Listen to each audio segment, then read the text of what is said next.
Thank you guys for coming out to celebrate tonight, a night of culture, a night of soccer, and celebration for the FIFA World Cup today. And we're here at the beautiful Dia restaurant by Canopy Hilton. My name is Ben, and I am the co-host of Glory Media's DeRo the Diehard podcast. My other host is right here, former Canadian soccer player and legend, FIFA World Cup ambassador, Dwayne De Rosario. Let's get a round of applause for him, please. Good evening, good evening, good evening. What a time we have before us here in Toronto, in Canada, as we about to kick off and celebrate the FIFA World Cup. I just want everyone to know that what is going to take place on this Friday, June the 12th, is an historic event. This will be written as long as life exists on this earth. Here in Canada, in all sports media, this event will always be a time where I was there. I was a part of that experience. What we're witnessing is a growth and development in soccer and football that we've never seen before in this country. And I'm so honored and happy to be a part of it. And I know Stax, Craig, you're going to speak about that because you're a big contributor to why the game is where it's at. And as well as Armando saw, your journey and playing professional and also giving back to the community here. We'll talk to you a little bit about more about that. But as a fan, it's such a great time to support the game, whether you support at various levels or whatever level you support the game at. What a time to be alive, and what a great opportunity to witness the world coming here to Toronto and here to Canada. So amazing, Ben. I'm looking forward to this evening, and thank you guys for coming. Absolutely, absolutely. Now, before we introduce our guest this evening, we'd like to thank our partners tonight, Atelier Monroe, Roots, Sabri, and Tequila Tromba. Now, yeah, give it one. Yeah. Now, today we are joined by, on the far right over there, former Benfica and Villarreal fullback, over 300 appearances in some of Europe's top leagues. He's played against the likes of Ronaldinho, Zidane, Lionel Messi. Ladies and gentlemen, Armando Sa. And is now Canadian. Now Canadian. And of course, closer to me, with the beautiful new Roots red quarter zip on. Check that out over there if you want to get one. Very sharp, very sharp. On my right here is the former Premier League goalkeeper, Gold Cup winner with Canada in 2000 with yours truly, MVP of that very tournament and one of Canada's greatest ever players, Craig Forrest.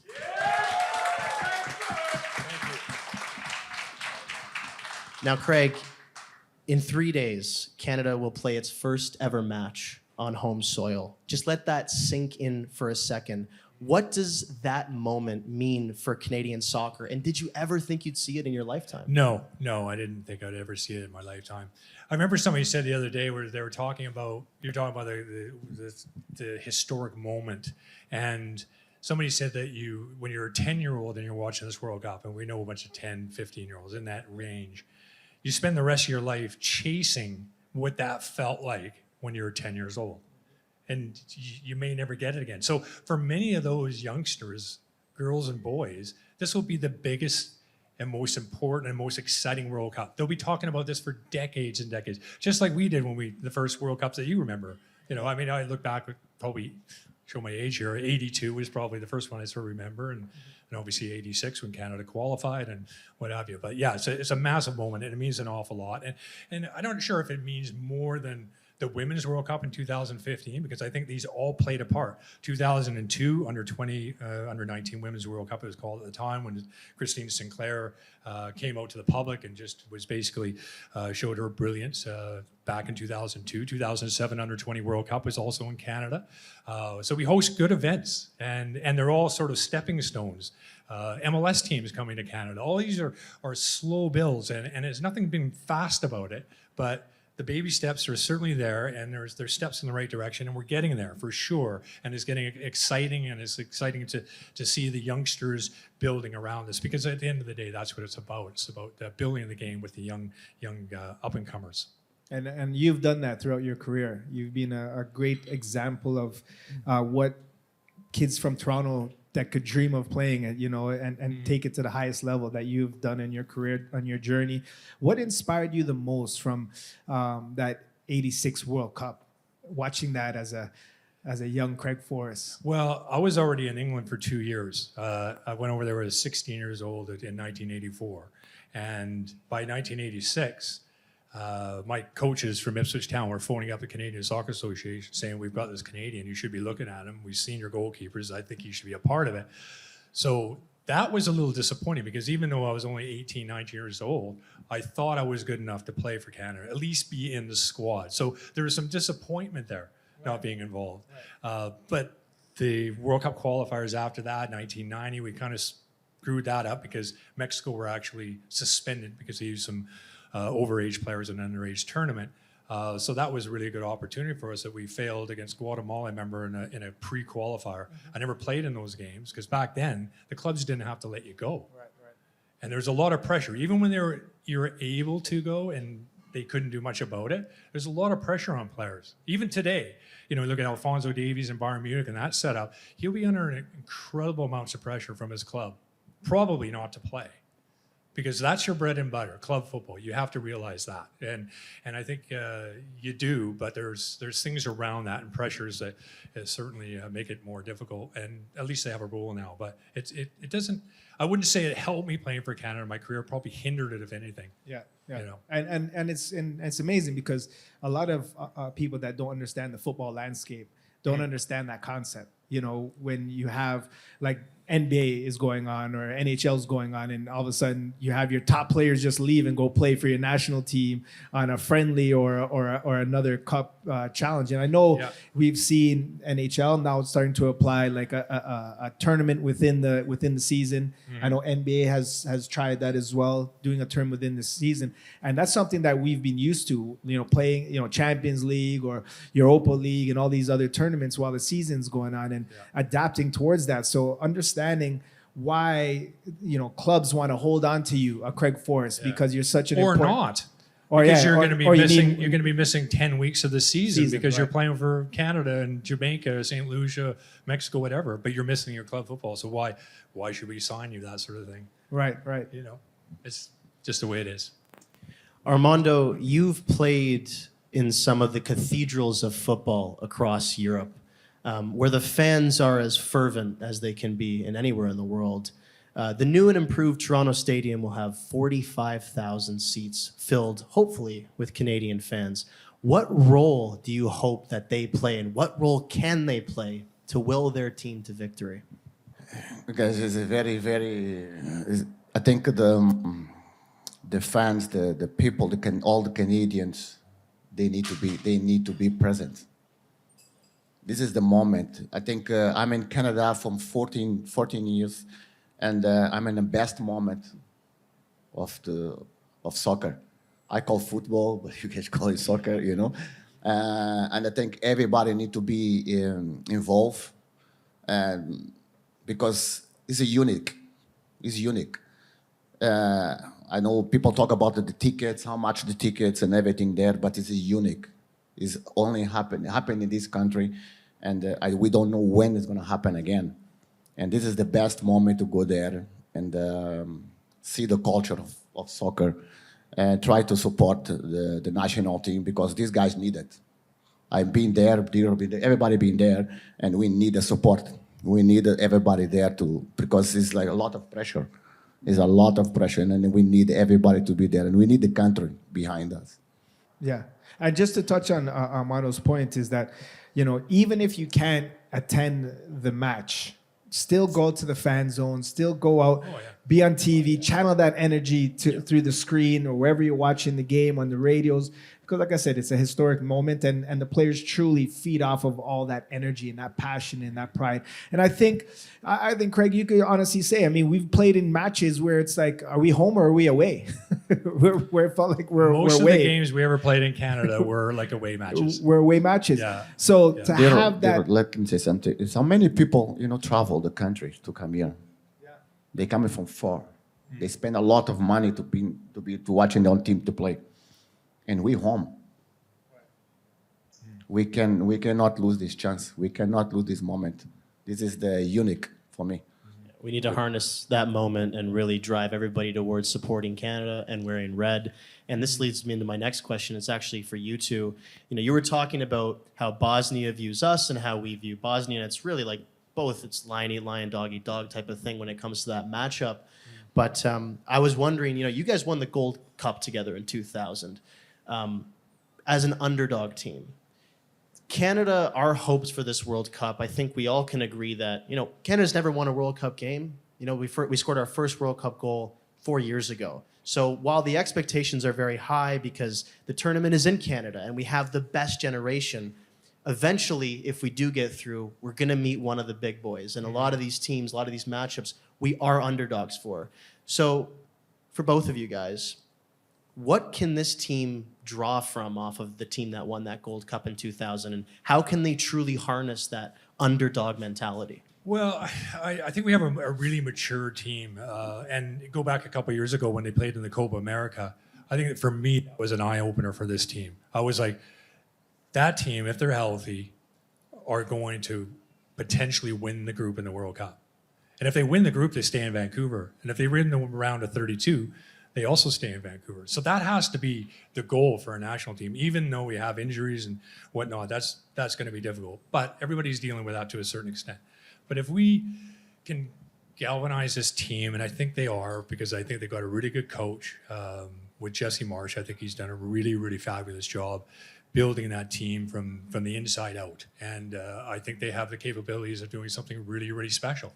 And by special, I mean getting to the round of 16.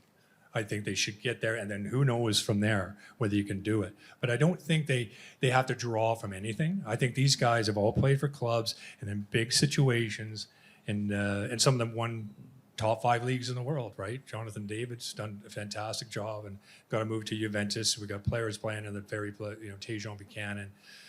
We have Leo Miller now in the Premier League who won the playoff game with Hull. Yeah, these guys know big moments. They know pressure and they know ups and downs and tragedies and everything else that comes with it. When you look at Max Crepeau with the tear in his eye, right, for that game against Ireland, that's, you know, what a road. Like he broke his leg 4 years ago, missed out on the World Cup, gets booted from Los Angeles because Lloris, the French goalkeeper, comes over. He ends up in Portland against another Canadian who has to feel a little disappointed not being part of it, James Pantemis. He actually beats him out. He can't get a game. Where do I go? He ends up in Orlando. They haven't even got a defense. These guys are giving up 10, 12 shots a game. Like, he's getting smashed. And people are saying, oh, he's conceding 3 goals a game. It's like, yeah, he is, but he's getting smashed. 15, 20 shots. At 15, 20, yeah. And I would text him often about, his mentality and how he is and where he is in his, his career and his life and his footballing setup, and he took it so well. Like, he talks so professional and about the team and about what he can control and all these different things, even from the time when he got injured, when he broke his leg. Never missed a beat. He was obviously going to work on my rehabilitation, support the lads from Canada, and see what happens in 4 years, and he's just gone for it. Yeah, I mean, we're talking about galvanized moments, right? In 2001, our biggest moment is, a lot of people don't know this, but before that tournament kicked off, the Gold Cup, we rallied around as a team to say we weren't happy with our current state in Canada soccer, and we all banded together, and that was the moment where I truly believe that changed everything in that tournament for us. Because it was the first time that I felt like, here's a band of brothers that we all stood up and said, we're not happy with the conditions, we're not happy with the payment, we're not happy with the way we were treated. And the president of the CSA at the time, Kevin Payne, had to travel in because we were like 3 days out of not playing. Yeah, we were threatening not to play in the match. Yeah. That's happened a few times with the CSA, by the way. Yeah, but in a Gold Cup, it was unheard of. So, and we went on to beat Colombia. We went on to beat South Korea. We beat them in a which was crazy. Mexico in the goal. Yeah. Mexico in the goal. So we beat some massive teams. And what I want to say is, for this moment, I think is the World Cup itself is that moment for these guys. Moyes getting injured, Flores getting injured. These players are going to want to win, and you have to have the why. And if the fans and the passion here at the World Cup doesn't give you that why, than, you know, fighting for your brother that knows, hey, he would want to be on that field with us. And a lot of those experiences, sometimes we look at it as setbacks, but inside the locker room, sometimes that could be the biggest blessing. Yeah. Yeah, absolutely. Let's move to impact here. And, you know, you guys were talking earlier about your first World Cup memories in 82 and 86, of course, with Canada qualifying for the first time. How many kids in this country will pick up a soccer ball for the first time in their life because of what happens this summer? Well, hopefully a lot. I mean, it's from a participation standpoint, it's the number one sport in Canada. 90% of those are in it for good reasons as well: health and fitness, community, team spirit. You know, I mean, makes good humans. I think sports generally, team sports, make really good humans. And I think you've got to look at that. So, will it be a massive jump? I don't know. Maybe for the top end, as opposed to, you know, the house league level, and maybe some players are wanting to do something a little bit more in the game. But even if the ones that don't, they just want to be involved in the game. At the end of it, the end of our careers, like, you still love playing. You still play pretty well. I think you could freaking get a fucking spot. Right? Get a spot on the bench anyway. Good job, Craig. You're good That's for it, 5 man. minutes. Good plug. You're good for 5 minutes. Jesse, if you're listening, Yeah. my agent, talk to my agent, Craig. Yeah, I like to think I would be good for 5 too. But, for sure, But anyway, for sure. but yeah, it's a magical moment, and it will make a difference. But I think it's just another step in the right direction, and this one might be a little bigger. I was at the kickoff for Canada arriving. They're training at BMO training grounds, and to see 1,500, 2,000, you know, families, the community come out to cheer on Canada. I've never seen this before. I've never experienced that. Usually when we're training, we could train at I don't know, we could train in any park here back in the days, and people are like, who is that? Is that Craig Forrest? Oh, cool. Look, they're training there. Okay, they just go along their business. They'll go on their business. In fact, there's been coaches that have got tickets because they've taken players out on a pitch and they're saying soccer season's over, it's baseball season, and here's a $50 ticket. Yeah. That's true. I love it. Armando, coming from a football culture, a football nation, what have you seen from your eyes, you know, here in Canada, and have you seen from the grassroots level right up, have you seen some impact and change and growth around the game?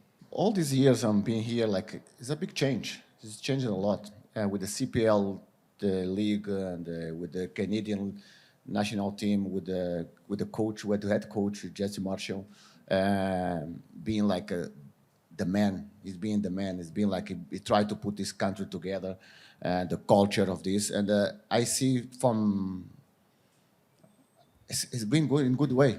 It's going in a good way. I see people. I see all these kids like enjoy the game, and more kids with the ball in the street. I see when we walk in the street, we see kids playing like enjoying the game, and everybody. I think this country is so big. It's so big. You have space for everything. For all sports, man. All sports is not about that's or hockey or baseball or whatever. You know, no. We're so big, and we have space for everything. And I think, and we have culture here. We have culture here. People from different countries and everything there. We can be, in my opinion, we can be a potential. With all the cultures we have, we mix all the mix we have. We can be like big. We can be a Brazil. That's for me and my idea. We can be like with a mix with Brazilians, Uruguayans here, Italians, Portuguese, and everything there. Imagine you mix this. Yeah. And we can be like amazing. I mean, that also hurts us from a standpoint of fan support, because football has it's engraved in you so much culturally that from the country you come from, you can see why Italians support the Italian national team. Yeah. Plus, they're fucking successful. Yeah. Right? Yeah. Generally, we won't talk about the last three World I mean, Cups. come but- on, man. That's what 12 years Give ago. us a break. Yeah, like 12 years ago, right? But you know, all those things. I mean, there's. I was walking through the city yesterday. I must have walked 6 kilometers, and I saw jerseys from every country you could possibly imagine, and they're all Canadians. Yeah. but they wear that shirt pride. with pride, right? So if we can get a team that's winning a little bit, and we've got that, because we haven't had that sample at a World Cup because we haven't won yet. Yeah. But I think it changes once we do. Yeah, and I think that would be a defining moment. I think Right. that's when, soccer becomes, front and center of our papers instead of back page in some small article. It's in the front of news. It's mentioned just like every other sport. And having success in this World Cup is imperative for our national team. And I think not qualifying out of a group is we just can't have it. It's something that we have to qualify. We have to make it out of that group. Most third place teams will get out. So it would be an absolute disaster. But not even as a third place. I think we really need to make a statement, in my humble opinion. I think we need to be top of the group or second group and make a statement because, as you mentioned, right, I know Jesse's looking at that game and saying, wow, we can play in Vancouver in a knockout match. Just think about that. Yeah. That will change. That would change a lot of perception from the non-Canadian fans, even though they're Canadian, right? And they will be like, I'm going to rally around these boys. Yeah. And trust me, there's a lots of room on the bandwagon to jump on. It's never too late. I'm all for bandwagon jumpers. There's plenty of jerseys to buy and wear after they start winning, but best do that right now so we can see a sea of red. But results aside, these tournaments in some cases, they can come, they can go, and they can leave little impact behind. And that is a reality for many nations that have hosted the World Cup in the past. What can we do to ensure that that very thing doesn't happen and that 2026 FIFA World Cup is something that we end up building off of, that we end up cementing ourselves as one of the premier soccer nations, like Armando was saying earlier, with how multicultural we are and how our fandom works? Well, I really hope that we can get a little more support for the Canadian Premier League, the Northern Super League, the Women's League. We can get a little more support for them. They've got some great sponsors, and they've done it.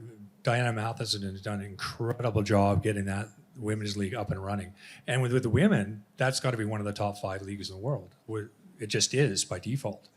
Right, CPL is a long way before that or behind that, but still, it's that local community that we need to build on, and I think it's there, it's ready to blow up, but we just have never really had it. Even with the old Canadian leagues, we didn't really support it. It's almost like we need an American team or teams as a part of the league for it to be successful here and draw people. If you're playing against Detroit or Boston as opposed to playing against Halifax. Okay, that doesn't seem to excite Canadians that much, but we need to get more in line with that because it's important for the development of so many players on the fringes. And we've already seen in the CPL that at that level, some guys have made the jump. Some guys have also used it as a step down from MLS if they haven't been able to make that level. So it's just another place, and we've seen some diamonds in the rough that have come through there, and we will again. And to add to that, we have to have the Vancouver Whitecaps stay. They have to. Agreed. And I'm afraid they're not. Yeah. I really am afraid that Vegas is going to end up with the Whitecaps. Yeah, and that's going to be unfortunate. Yeah, and if they know something behind the scenes that's going on, they probably don't want to announce anything before the World Cup because quite honestly, I was like, we need more teams to develop. I mean, you look at England, they have 92 professional clubs at 4 levels. Forget about the 15 levels below that. It's a natural development system. Our junior hockey in Canada, natural development system. No wonder we're so fucking good at it because we do actually have a system. So we need to build that, and we only have 3 MLS clubs at the moment as opposed to 92 professional clubs. We need to use those and lean on them, develop our players. Alphonso Davies came through Edmonton and then Vancouver. Would he have been seen otherwise? Maybe not. No. Maybe not. Yeah. Right? So there's a lot of kids out there who have missed out because of just not having something like that league to play in. So Armando, you coached actually in the CPL, and I know Craig, you've touched on it quite a bit. But structurally, politically, financially, what do you think this country needs to do in order to be competitive, as you mentioned, with the Brazils, from a structural standpoint, from a political standpoint, and from a financial standpoint? I know Craig touched on it with the CPL and stuff like that, but what other areas? I think the develop of the young players. Normal, when we go to any team in Europe and whatever, in MLS and everywhere, you have the first team, you have the second team, you have the third team, And CPL, no. In CPL, you have like one team. And where is the boys going to play? Where is the young players going to play? Yeah.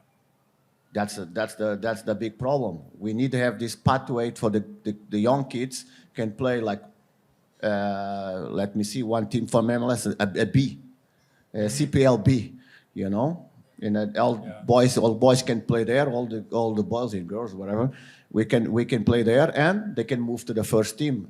That's need to be like, is a normal pathway to go to the level. We need to grow. We need to create this more. And equally could be said with and the women's program, because Yes. we're not the dominant force that we used to be at the women's program. Yeah. And the reason why that is because other countries like the Mexicos, like the Caribbean countries, like the Central American countries are investing heavily in women's development program. They're And catching they're up. starting They're from the catching up. grassroots up, Yeah. where we started up, which is great. That Amanda, I think, is like kudos to her and her vision. I mean, it takes a real strong woman, real strong female to really get in people's ears and really convince them to create a professional league.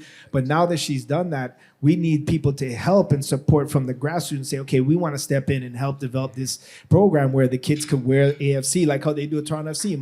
Yes. Wear that badge like my kids do at TFC, and wear that jersey and look at it and feel proud, like they feel a part of something. If we could get these young girls feeling that same way and evoke that passion, then we'll talk about maybe winning an Olympic gold again and winning the World Cup on the female side. Soccer is about culture. It's about culture. How you build this culture, you know. You build from where? Grassroots. You come from there. You build it. You put all the boys, all the players with the passion, feeling like real from the club where they play, like very proud, everything there, and you build this culture. And this is the only way we can building. We're going at that different level, you know. Right. And this country needed that. You needed that. You needed people to invest. You need a lot of work. I think it's growing. It's growing like step by step. It's going in good way. But we have a long way to. And the size of the country doesn't work in our favor. That's another problem. Right. I mean, CPL. I don't know what last time I heard when they did an away trip. If Toronto's playing in Calgary, say, it's like 85 to 100 grand. You know, traveling, expenses. Right?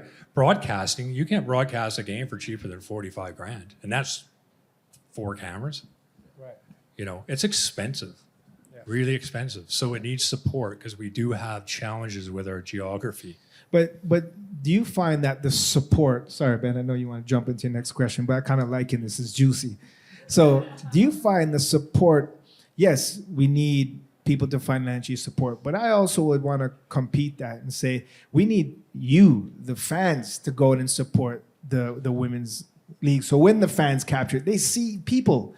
Because it's eyeballs, what everybody looks for. And what the big companies look at is how many attendance, how many people are watching the game on the TV. So I know we have a lot of people say, oh, the game should do this, the game and that, but those are the same people that don't watch soccer.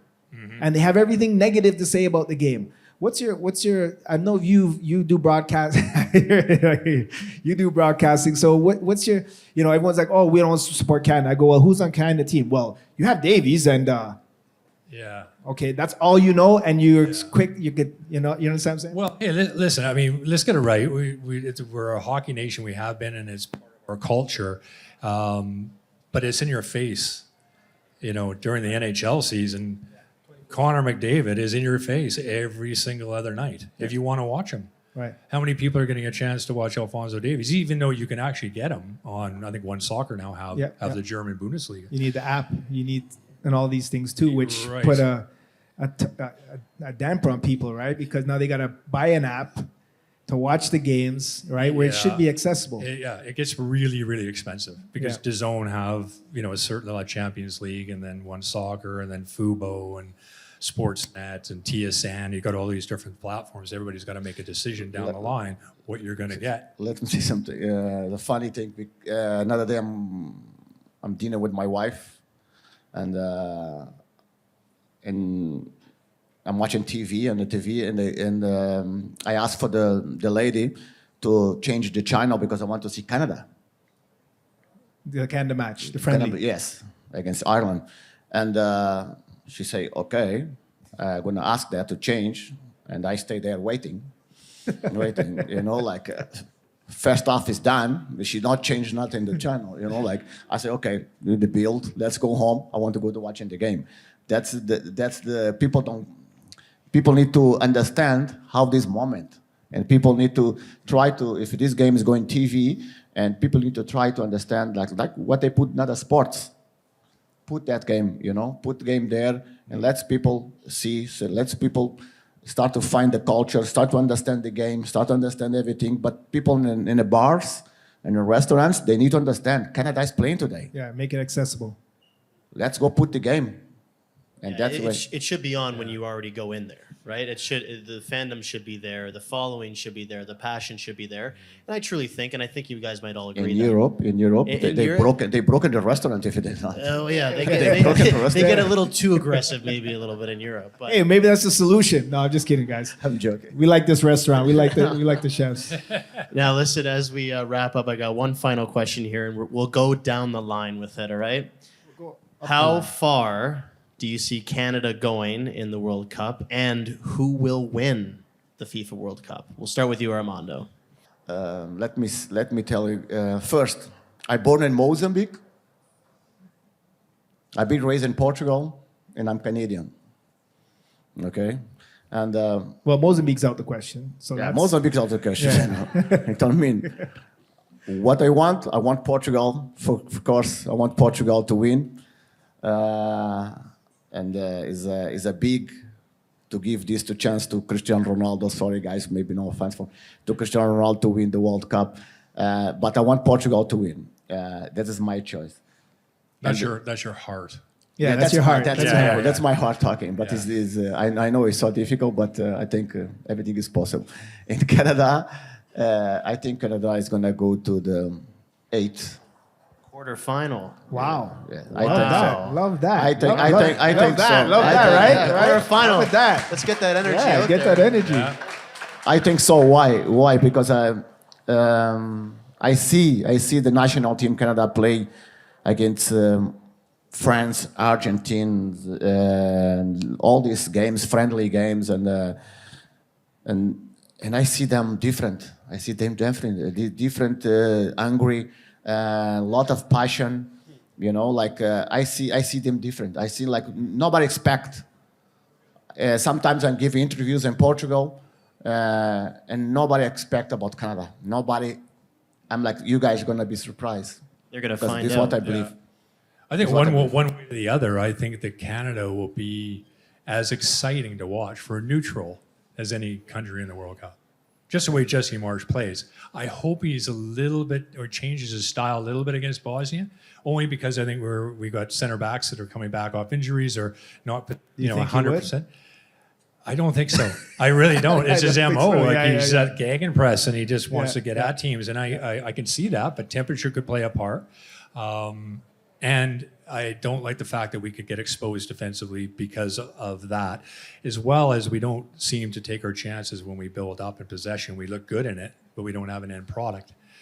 So we are good on counter as well. So as we stop crosses from the outside against Bosnia, which they just want to feed on, and from a hockey term, they get in the box and they fucking run the crease. Yeah. They run it. They did it against Wales. They did it against Italy. They've done it. And before the World Cup qualifiers started, Bosnia couldn't win a game for love or money. They were losing to everybody. I think they lost to Liechtenstein, I think. Yeah. They got hammered by Portugal. Yeah. Germany beat them 7-0. They couldn't win a game. There's 13 or 14 games. And then the World Cup qualifiers started, and they nicked the game away to Romania where they got outplayed them.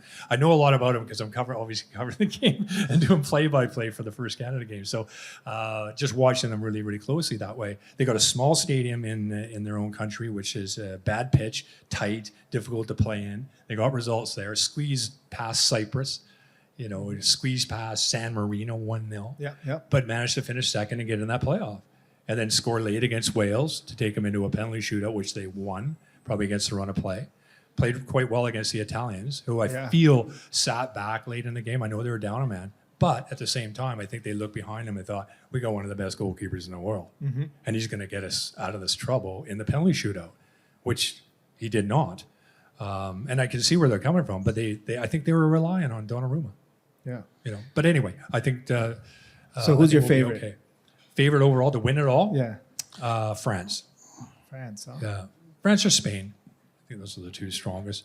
England's got an outside chance, but they always seem to lose in a penalty shootout somewhere along the line, Yeah. right? Yeah. And going might be important too, because if we do go to 8, what are the chances of Canada in one of those 3 rounds getting to the you're going to have to play probably a penalty shootout. Right. Just the nature of the beast. You just have to get through penalty shootouts. And I was on Max a little bit the other night, only because I'm more positive. I don't go penalties. Yeah. We go to to win it straight out. Win Hold on, straight. man. We can't even score goals at the moment. What are you talking about? I'll take penalties. But yeah, Max saved a penalty, and he was actually off the line. The goal stood. That was interesting. That was Yeah. an interesting call. Yeah, well, and I mean the rebound went restopped, so it's like an advantage. Banging in the net, Right. the goal is going to stand. But if that's against Bosnia on Friday, and he misses the net, they're going to look at VAR if the referees didn't pick up on it, and it's going to be retaken. Right. So you got to get your technique right. It's not like the olden days when like I could come off 5 yards and make a But you love save. it, yeah.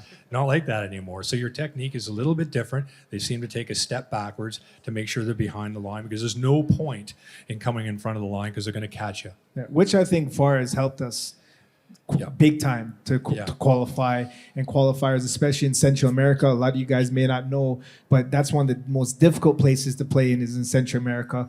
We've had referees threatened, and they made calls where we're just like, how does he make that call? Yeah. And with VAR, everything gets replayed, everything gets vetted, and the things that they used to get away with back in the days, they can't get away with now. And I think that's truly helped Canada's chances. I of think so. qualifying. I actually think some of the other rules coming in too, like we're going to see in the World Cup where they have to take a throw in 5 seconds, but it's all interpreted by the referees, because they don't necessarily, like if somebody's going to run across the field to take a throw in, Right.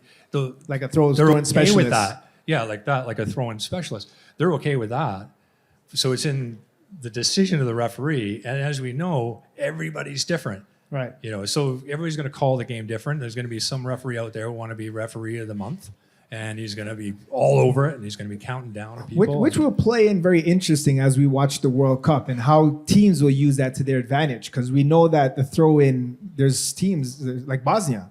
They crash the box, win throw-ins because they're very good at the aerial game. But later on in the game, if a team's up 1-0 and it's in your half, are you going to get your left winger to come across the right side of the field? And what's the referee going to do, right? Yeah. Well, if he interprets that you're doing Right. this to kill time, he's gonna do Right. something So different. that'd be interesting. But Well, what about you though?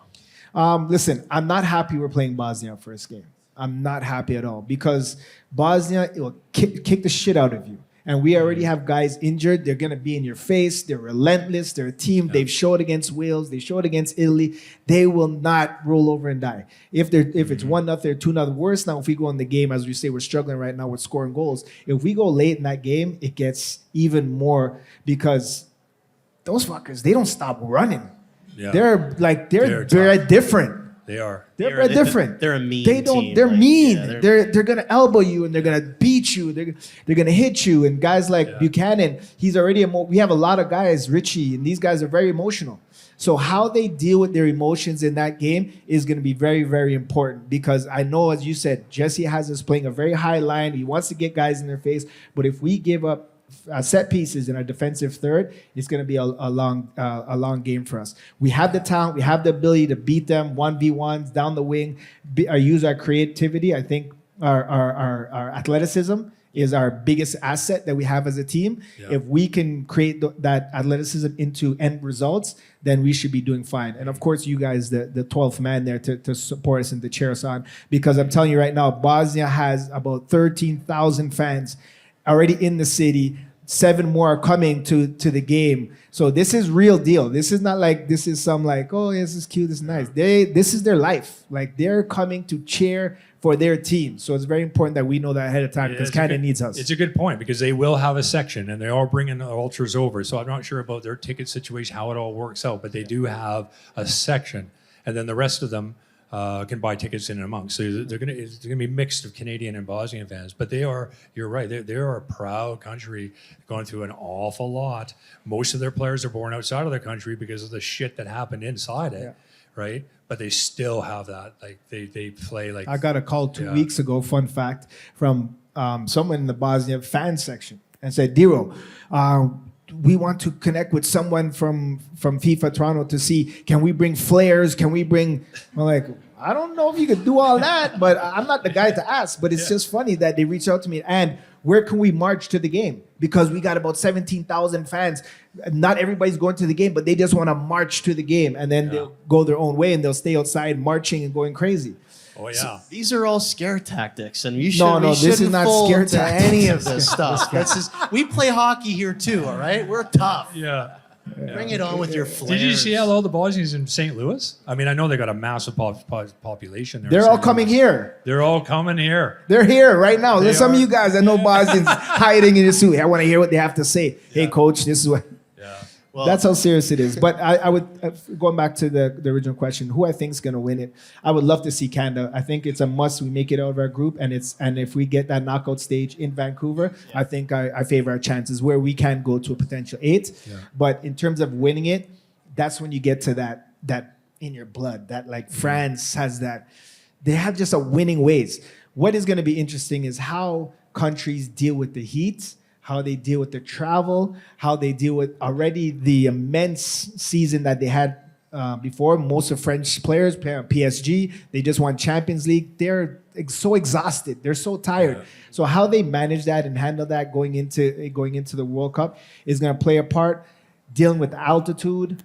You know, these players have never had these experiences before. Like playing in the Midwest, if they get a game like in any of those countries, you got LA, which is hot. You got Houston or Dallas and Mexico, which is death. Miami. You got Miami, which is just damp and humid. Yeah, it's so awful. Yeah. all these different elements, right? They have to overcome, and you know how teams manage that will determine the winner. I would like to see Brazil do well under Ancelotti. You've always been a big Brazil guy. Yeah, but- since Romario, since those Yeah. days, man. But Pelé. you lads are both off it. Armando's nailing it on the head, man. Portugal's going to win this World Cup. Portugal's winning that Okay, World okay. Cup. What do you guys think? Who thinks France? Okay. Who thinks Argentina? Okay, okay. Don't want to hear any of that. Okay. Who thinks Portugal? Yeah. Canada.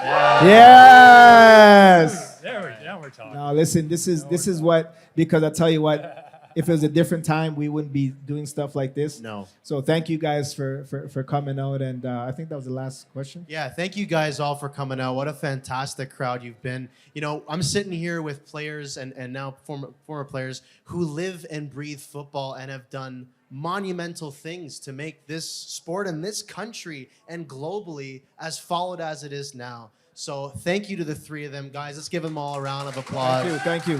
Thanks, everybody. I really appreciate it. Thanks. Make sure you guys. Thank you. And, you know, we'd like to thank this restaurant, Dia and Canopy, for hosting us. Our partners, Atelier Monroe, Roots, Sabri, and Tequila Tromba. If you're taking any video tonight, make sure to tag at DeRo the Diehard Pod or at Glory Sports. And then check out our Instagram and our Spotify or wherever you get your podcast to catch this live episode from tonight. And most importantly, guys, like 3 days until the biggest sporting event comes to our city.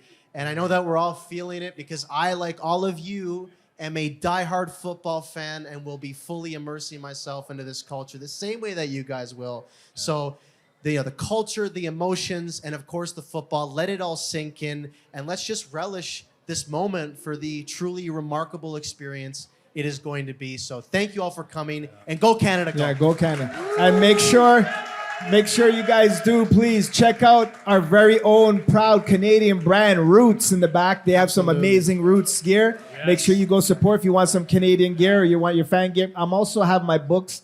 I need all the purchases from that book goes towards my DeRo Foundation. And he'll sign them. Yes, I will sign He'll write them. you a nice message. Go towards my DeRo Foundation that supports kids inner city communities as a product of the after school program. It's my way to give back to kids in these environments, underserved communities, and we teach them health and nutrition and financial literacy. Any of you guys want to know more about how you could get involved and support that, my manager Anita will be out there. Enjoy the game, go Canada, and thank you guys for coming out. Thank you, Craig. Thank you, you. Armando.